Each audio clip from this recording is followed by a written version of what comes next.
100 ఏళ్ల క్రితం aliens Titan powers తో అందరినీ పరిపాలించారు. ఫస్ట్ యూమీ టైటన్ నుంచి ఇప్పటి వరకు చాలా మంది జీవితాల్ని నాశనం చేశారు.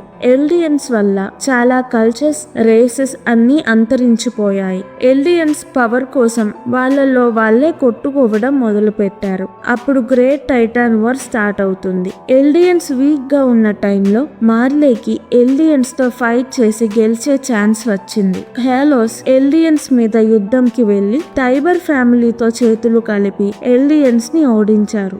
ఏలియన్స్ కింగ్ పారడైజ్ ఐలాండ్ కి వెళ్లిపోయాడు. ఇప్పటికీ కూడా ఏలియన్ కింగ్ మిలియన్స్ లో టైటన్స్ ని ప్రపంచంలోకి పంపించి అంతా నాశనం చేసే పవర్ ఉంటుంది. ఇప్పటిదాకా ప్రపంచం అంతం అవ్వలేదంటే కేవలం లక్ వల్ల. రీసెంట్ గా మార్లే పారడైజ్ ఐలాండ్ మీద అటాక్ చేయడానికి ట్రై చేసింది. 4 టైటన్స్ ని పారడైజ్ ఐలాండ్ కి పంపింది. కానీ ఒకళ్ళే తిరిగి వచ్చారు, ఆర్మర్ టైటన్. ఇది ఇప్పటిదాకా అందరికీ తెలిసిన కథ.